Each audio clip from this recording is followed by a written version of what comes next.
नाजरीन 9 मई और 10 मई के रोज जब पाकिस्तान और भारत आमने सामने आ चुके थे तो तब इजराइल की जानिब से 150 अफराद भारत पहुंचाए गए जिन्होंने पाकिस्तान के खिलाफ जंग लड़ी है।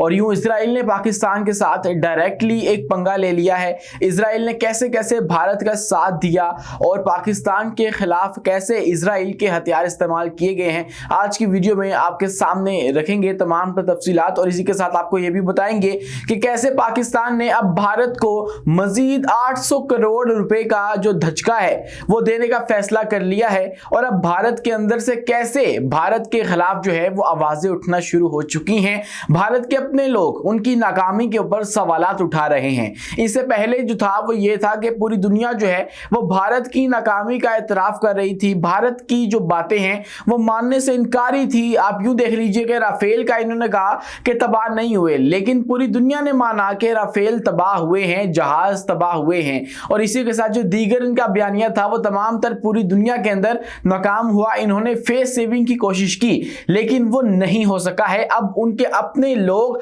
अपनी जो हुकूमत है उससे सवाल कर रहे हैं कि भाई हमने इस तमाम तर तनाज़े के अंदर से कमाया क्या है, अगर आपने ऐसे ही करना था तो फिर इसको शुरू क्यों किया, और उसके बाद अब आपने सीज फायर कर दिया है तो इसके अंदर जीत किसकी हुई है। ऑब्वियसली पाकिस्तान जो है वो इसके अंदर एक मार्जिन ले गया है और पूरी दुनिया के अंदर पाकिस्तान की इस वक्त वाह वाह हो रही है। और इसी के साथ जो एक शख्स था, एक सहाफ़ी था, सो कार्ड सहाफ़ी इंडिया का अर्नब गोस्वामी, जो कि दिन भर टीवी पर बैठकर पाकिस्तान के खिलाफ हज़ान बकता था, अब उसके खिलाफ भी एक मुकदमा दर्ज कर लिया गया है। ड्रग दो, ड्रग दो, ड्रग दो, ड्रग दो, ड्रग दो, मुझे ड्रग दो। तमाम तो तफसीलात आपके सामने रखेंगे इसी वीडियो के अंदर, लेकिन उससे पहले हमारी आपसे दस्तबस्ता गुजारिश है कि हमारे इस चैनल को लाइक कीजिए, सब्सक्राइब कीजिए और बेल आइकन को लाजमी दबा दीजिए ताकि हर नई आने वाली वीडियो आप तक बर वक्त पहुंच सके।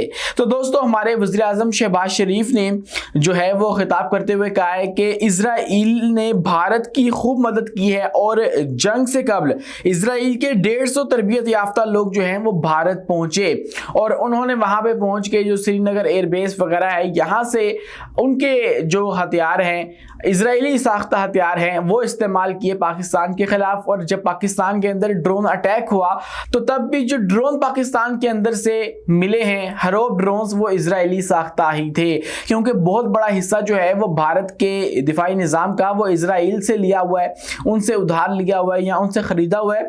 तो इसलिए अब वहाँ से जो तरबियत याफ्ता लोग हैं वो भी इंडिया की मदद को पहुंचे हैं। और इंडिया की मदद जो है वो उसका मतलब यह है कि पाकिस्तान से दुश्मनी, और डायरेक्टली जो है वो इजराइल ने पाकिस्तान के साथ एक पंगा लिया है। और उन्होंने कहा कि जंग में किसी की जीत होती है तो किसी एक की हार भी होती है। जंग मुस्तकिल हल नहीं, देरपा अमन ही महफूज मुस्तकबिल की जमानत है।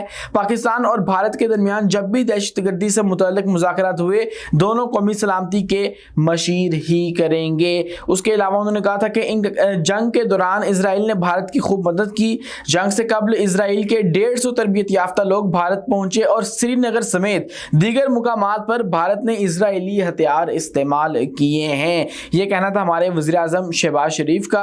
इसी के साथ दोस्तों, आपको अगर मैं मजीद बताऊं तो पाकिस्तान ने फैसला किया है कि अब भारत को हम लोग जो है वो पैसे की मार मारेंगे और 800 करोड़ रुपए का जो धचका है वो देने का फैसला कर लिया गया है। आपको पता होगा कि 24 अप्रैल को पाकिस्तान ने अपनी जो परवाजें हैं वो बंद कर ली थी। जो एयर स्पेस है दोनों मुमालिक ने वो इस्तेमाल करना रोक दी थी। तो इसलिए फिर जो फ़ज़ाई हदूद जब बंद हो गई तो फिर जो फ्लाइट्स हैं वो नहीं गुजर सकती थी और उसके नतीजे में फिर बहुत ज़्यादा नुकसान हो रहा था भारत को तकरीबन एक महीने के अंदर 800 करोड़ का नुकसान हुआ, सिर्फ इसी वजह से कि पाकिस्तान ने अपनी फ़ज़ाई हदूद भारत के लिए बंद कर दी। लेकिन अब यह खबर आई है कि एक माह मजीद जो हमारी फ़ज़ाई हदूद हैं वो भारत के लिए बंद रहेंगी, और जिसका मतलब यह है कि भारत को मजीद 800 करोड़ का जो नुकसान है वो उठाना पड़ेगा। और इसी के साथ मैं आपको मजीद बताऊं तो जो भारतीय एयरलाइंस हैं उनको सिर्फ ईंधन की मद में लगभग 500 करोड़ रुपए का झटका लगा है और स्टॉप ओवर के 30 दिन के अखराजात 3 अरब रुपए लगाए गए हैं। और माहिरीन के मुताबिक बोइंग 777 जो तैयारा है 1 घंटे में 6 668 यानी कि 6,668 किलोग्राम ईंधन जो है वो इस्तेमाल करता है। और एयरबस तैयारा 1 घंटे में औसत 2400 किलोग्राम ईंधन इस्तेमाल करता है। और 1 किलोग्राम जेट ईंधन की औसत कीमत $82 है। और भारत में 6,668 किलोग्राम जेट ईंधन की मौजूदा कीमत $5,466 बनती है। और यूं जो है वो भारत को इतना भारी नुकसान उठाना पड़ेगा जब पाकिस्तान मजीद अपनी फ़ज़ाई हदूद को बंद रखेगा और भारत के लिए उसको नहीं खोला जाएगा तो फ्लाइट्स ऑब्वियसली कैंसिल हो जाएंगी और पूरा एक दफ़ा निज़ाम जो है वो दरहम बरहम होकर रह जाता है। इसी के साथ दोस्तों आपको अगर मजीद बताऊं तो पाकिस्तान के खिलाफ दिन रात बकवास करने वाले, हज़ान बकने वाले एक भारतीय सहाफ़ी, एक जाली सहाफ़ी जिसका नाम अर्नब गोस्वामी है, उसके खिलाफ एक मुकदमा दर्ज कर लिया गया है जो फेक न्यूज़ है वो फैलाने का। और ये जो मुकदमा है वो दर्ज किया गया है कांग्रेस के एक लीडर की जानिब से की गई दरख्वास्त के ऊपर। और सिर्फ जो अर्नब गोस्वामी हैं उनके ऊपर नहीं बल्कि एक बीजेपी के लीडर के ऊपर भी ये मुकदमा दर्ज कर लिया गया है। खबर यूं है कि पाकिस्तान और भारत के दरमियान होने वाली हालिया कशीदगी के दौरान झूठी खबरें फैलाने के इल्जाम में भारतीय सहाफ़ी अर्नब गोस्वामी के खिलाफ मुकदमा दर्ज कर लिया गया। अर्नब गोस्वामी के अलावा हुक्मरान जमात बीजेपी के शोबा IT के सरबराह अमित मालविया पर भी मुकदमा दर्ज कर लिया गया है। और अर्नब गोस्वामी और अमित मालविया झूठी मालूमात फैलाने का मुकदमा जो है वो इंडियन यूथ कांग्रेस ने दर्ज करवाया है। उनकी जो कानूनी टीम है उनकी दरख्वास्त के ऊपर दर्ज किया गया है। ड्रग दो, ड्रग दो, ड्रग दो, ड्रग दो, ड्रग दो, मुझे ड्रग दो। जाहिर है वो ओपोजिशन के अंदर हैं। अब वो सवाल उठा रहे हैं कि भाई आप लोगों ने हमारे तैयारे जो हैं, मुल्क के तैयारे जो हैं, जो आप लोगों ने कितने मिलियन डॉलर्स के खरीदे थे, कितने 100 मिलियन डॉलर्स के खरीदे थे, वो पाकिस्तान के खिलाफ ज़ाया कर दिए। आप लोगों ने जो भारत है उसका एक तो सरमाया ज़ाया किया, उसके बाद भारत की जो साख है पूरी दुनिया के अंदर उसको मुतासर करवा दिया है।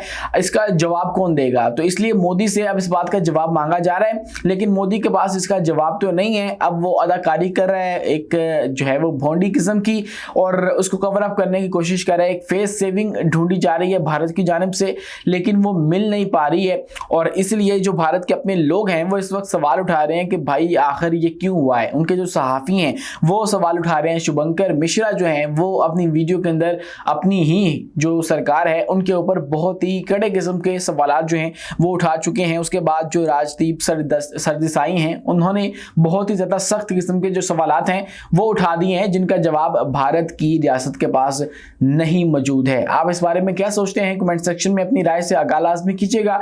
और वीडियो पसंद आने की सूरत में हमारे इस चैनल को लाइक कीजिए, सब्सक्राइब कीजिए और बेल आइकन को लाजमी दबा दीजिए ताकि हर नई आने वाली वीडियो आप तक बर वक्त पहुँच सके। शुक्रिया, अल्लाह हाफिज़।